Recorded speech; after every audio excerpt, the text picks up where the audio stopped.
Topic of our discussion is ratio analysis. As I have already discussed with you, there are certain tools of analysis of financial statement. First two tools you have already studied, that is common size statement, comparative statement, comparative income statement, comparative balance sheet, common size income statement and common size balance sheet. Now I am going to discuss about the third tool of financial statement analysis, that is ratio analysis. बेटा ratio का मतलब क्या होता है? Ratio जो है it is an arithmetical expression between two independent और interdependent और रिलेटेड आइटम। रेशियो जो है ये क्या बताता है कि दो वेरिएबल्स के बीच में जो मैथमेटिकल रिलेशनशिप फाइंड आउट करना है वो रेशियो है। फॉर एग्जाम्पल रेशियो को हम एक्सप्रेस चार तरीके से कर सकते हैं। एक होता है प्योर रेशियो, एक होती है परसेंटेज की फॉर्म में, थर्ड है टाइम्स की फॉर्म में, फोर्थ है फ्रैक्शन। प्योर रेशियो कैसे होती है? जैसे सपोज हम कहते हैं कि करंट रेशियो इज 2:1, ये प्योर रेशियो। और अगर हम कहते हैं कि inventory turnover ratio is 5 time, ये टाइम्स की फॉर्म में है। परसेंटेज कहते हैं ग्रॉस प्रॉफिट रेशियो निकालते हैं कि gross profit is 20% on sale, 25% on sale, percentage की फॉर्म में निकालते हैं, तो इसको हम कहते हैं कि ये भी एक्सप्रेस करने का एक वे है। और फोर्थ वे है फ्रैक्शन। जैसे सपोज आपकी कोई रेशियो आती है 3/4, 6/8, ये फ्रैक्शन। अब रेशियो एनालिसिस क्या होता है? रेशियो एनालिसिस एक ऐसा प्रोसेस है जिसमें आप दो आइटम जो फाइनेंशियल स्टेटमेंट की डिफरेंट आइटम में रिलेशनशिप जो है उसके बारे में स्टडी करते हो कि एक चीज़ के इंक्रीज या डिक्रीज होने से दूसरी चीज वेरिएबल पे क्या इम्पैक्ट आएगा, उसको जब एनालिसिस करते हो दैट इज रेशियो एनालिसिस। अब हम रेशियो एनालिसिस क्यों करते हैं, इनके पीछे हमारे टारगेट्स क्या हैं? सबसे पहला टारगेट है अकाउंटिंग इंफॉर्मेशन को सिंप्लीफाई करना। कि अगर एज अ लेमैन मैं तुम्हें कहूँ कि हमारी करंट रेशियो एक ऑर्गेनाइजेशन की 2:1 है, दूसरी ऑर्गेनाइजेशन की 1:1 है, तो कौन सी ऑर्गेनाइजेशन बेटर है? आपके माइंड में आएगा सर जिसके करंट एसेट उसकी करंट लायबिलिटी के कंपैरेटिवली ज़्यादा हैं वो ऑर्गेनाइजेशन बेटर है। हम रेशियो एनालिसिस क्यों करते हैं? In order to determine the liquidity ratio. What is liquidity? Liquidity का मतलब होता है ability of a firm to pay its short term obligation. जितनी आपकी लिक्विडिटी पोजीशन अच्छी होगी इट मीन उतनी फर्म ज़्यादा एबल है अपनी शॉर्ट टर्म ऑब्लिगेशन को पे करने में।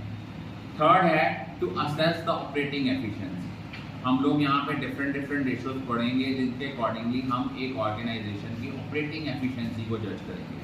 उसके लिए हमारे पास दो रेशियोज आती हैं, one is operating ratio, operating profit ratio या एक्टिविटी रेशियोज भी जो हैं ये भी हमारी day to day operating activities को एफिशिएंसी को डिटरमिन करती हैं। To analyse the profitability of the business. अब मान लो आपने किसी बिजनेस में पैसा इन्वेस्ट करना है या आपने किसी को क्रेडिट पे चीज़ देनी है, पहले आप देखोगे ना कि उनकी अर्निंग प्रॉफिटेबिलिटी पोजीशन क्या है, उनकी अर्निंग कैपेसिटी कितनी है, क्या वो आपको उनको प्रॉफिट हो रहा है कि ये तो नहीं है कि आपसे वो चीज़ें आप उनको सप्लाई कर रहे हो वो लॉस पे बेची जा रहे हैं। इन द लॉन्ग रन क्या होगा? अल्टीमेटली जो क्रेडिटर्स हैं, जो आपके डेट्स हैं, उनकी पेमेंट जो है वो खतरे में चली जाएगी। To help in comparative analysis. जैसे हम लोग प्रोजेक्ट बनाएंगे, प्रोजेक्ट में हम एक कंपनी चूज़ करेंगे, उनकी फाइनेंशियल स्टेटमेंट से हम 2 सालों की रेशियोज निकालेंगे, 2022, 23, 21, 22। दोनों रेशियोज का आपस में कंपेयर करेंगे। लास्ट ईयर ये रेशियो कितनी थी, इस ईयर ये रेशियो कितनी है। अब रेशियो एनालिसिस क्यों किया जाता है? रेशियो एनालिसिस के बेनिफिट्स क्या हैं? सबसे पहला है it is one of the useful tool for financial statement analysis. As a layman किसी को बताना, एज अ लेमैन इसको अंडरस्टैंड करना ये काफ़ी ईजी है। सेकंड है डाटा सिंप्लीफाई हो जाता है कि अगर हमारे पास परसेंटेज फॉर्म में, टाइम्स फॉर्म में कोई डाटा आता है वो हमें इजीली अंडरस्टैंडेबल होता है as comparative to other.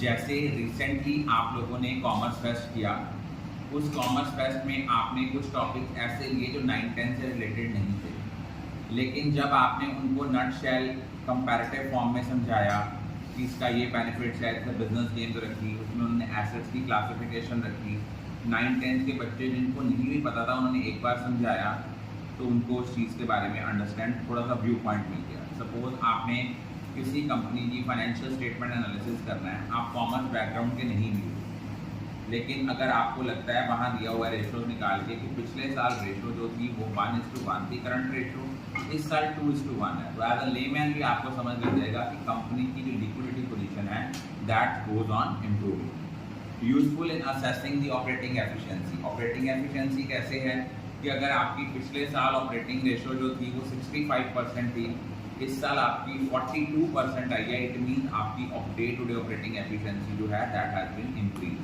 Useful for forecasting. अब आप लोग बजट बनाते हो। बजट क्या होता है? बजट एक एस्टिमेट है जिसमें आपको एक पर्टिकुलर ईयर में क्या कहाँ से पैसा आएगा, रेवेन्यू कहाँ से जनरेट होगा और उस रेवेन्यू को आप कहाँ कहाँ खर्च करोगे उसके बारे में एस्टिमेट लगाते हैं।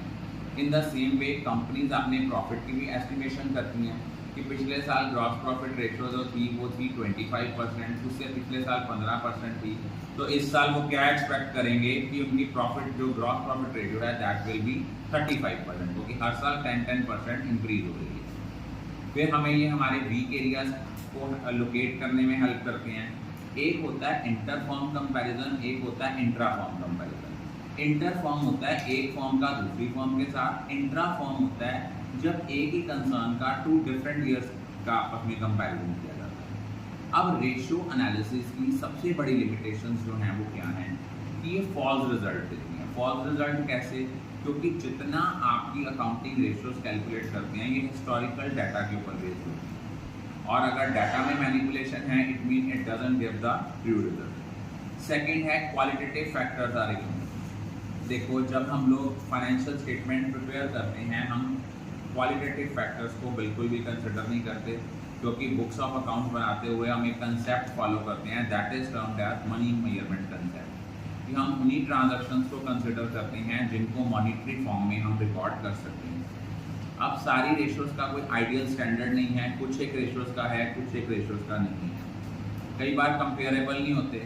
अब आप कोविड पीरियड को नॉर्मल पीरियड के साथ अगर कंपैरिजन करोगे यू विल स्टैंड होंगे, क्योंकि उस टाइम पे हमारे सर्कमस्टांसेस बहुत ऑड थे। उस टाइम पे लोगों को ये इंश्योर नहीं था कि लोग लॉन्ग रन में सर्वाइव कर भी पाएंगे कि नहीं कर पाएंगे, क्योंकि उस टाइम पे बहुत ज़्यादा जो था वो उस पैंडेमिक में लोग बहुत ज़्यादा पैनिक थे, लोगों के जो बिजनेस थे वो बहुत ज़्यादा डिस्टर्ब थे, लोगों के माइंड में बहुत अनसर्टेनिटी थी। उस टाइम पे लोगों की जो परचेजिंग पावर कैपेसिटी है वो कम हो गई थी, क्योंकि मनी इन सर्कुलेशन जो थी कम हो गई थी। लोगों ने उस पैसे को रिटेन करना शुरू कर दिया था कि पता नहीं ये पैंडेमिक कितनी देर और चलेगी, हमने इस पैसे को बचा के रखा। उसके बाद प्राइस लेवल चेंजेस, जैसे कि आपको आपकी बुक्स ऑफ अकाउंट की सबसे बड़ी लिमिटेशन है कि हम लोग प्राइस लेवल चेंजेस जो हैं उनको हम इग्नोर करते हैं, और अगर आपने बुक्स ऑफ अकाउंट बनाते हुए प्राइस लेवल चेंजेस को इग्नोर किया है इट मीन अकाउंटिंग रेशियो में भी प्राइस लेवल चेंजेस जो हैं उनको कंसिडर नहीं किया जाए।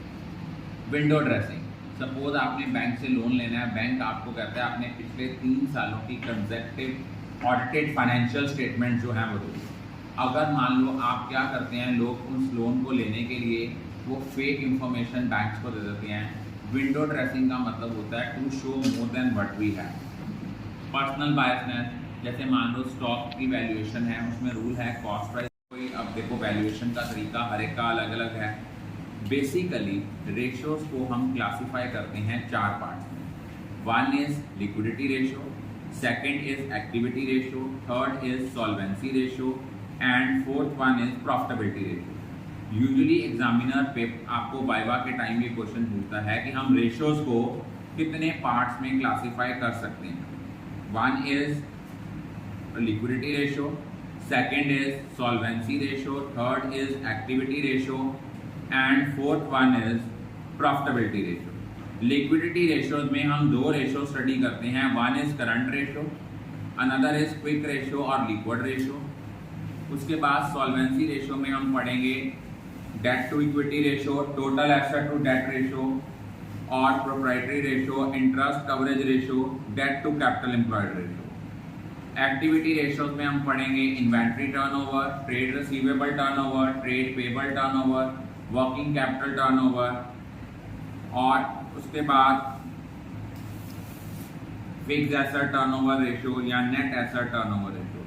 प्रॉफिटेबिलिटी रेशियोज में हम पढ़ेंगे आरओआई, रिटर्न ऑन इन्वेस्टमेंट या return on capital employed, net profit ratio, gross profit ratio, operating profit ratio और ऑपरेटिंग रेशियो। तो सबसे पहले आज हम डिस्कस करेंगे कि लिक्विडिटी रेशियोज क्या होते हैं। लिक्विडिटी का मतलब क्या होता है? लिक्विडिटी का मतलब होता है ability of a firm to pay its short term debts, कि एक फर्म कितनी एबल है अपनी शॉर्ट टर्म डेट्स को पे करने में, that is liquidity.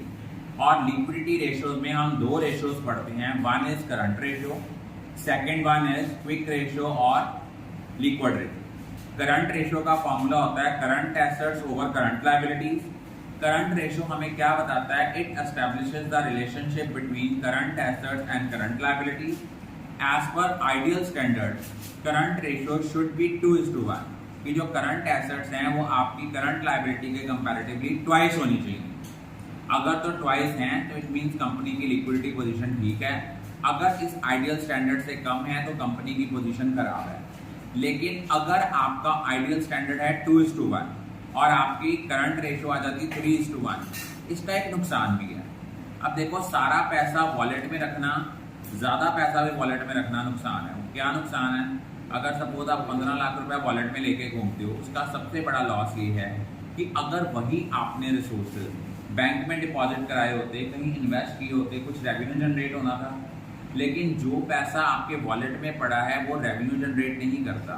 No doubt वो आपकी लिक्विडिटी पोजीशन को तो इम्प्रूव करता है, लेकिन आपकी प्रॉफिटेबिलिटी पोजीशन को वो डाउन करता है। और जब भी हम करंट रेशियो निकालते हैं, करंट रेशियो निकालते हुए करंट एसेट्स में इन्वेंट्री में ना तो लूज टूल्स लेने हैं, ना हम लोगों ने स्टोर्स एंड स्पेयर्स लेने हैं, और करंट लायबिलिटीज में सारी करंट लायबिलिटीज लेनी है। और करंट लायबिलिटीज को लर्न करने का तरीका मैंने आपको बताया था, toss, trade payable, other current liability, short term borrowing, short term provision. और क्विक रेशियो निकालने का या लिक्विड रेशियो निकालने का फॉर्मूला होता है क्विक एसेट्स और liquid assets over current liability. Quick assets कैसे होते हैं? अगर हम करंट एसेट्स में से इन्वेंट्री और प्रीपेड एक्सपेंसेस को माइनस कर दें, we will get the quick assets. Quick assets कौन सी होती हैं? जो रेडली एनकैशेबल एसेट्स हैं। इसीलिए एग्जामिनर पेपर में आपसे वाइवा में क्वेश्चन पूछता है, why quick assets are more reliable as comparative to current assets? The reason is quick assets include only those assets which are readily encashable. अब आपके पास स्टॉक पड़ा है, कस्टमर नहीं लेने आता, वो कैश नहीं हो सकता, किसी को आपने एडवांस में पैसे दे दिए, वो वापस नहीं देता। तो अगर इन दो करंट एसेट्स को हम अपने करंट एसेट्स में से माइनस कर दें, we will get the quick asset. और क्विक रेशियो की जो आइडियल स्टैंडर्ड है that is 1:1। I think all of you are clear about.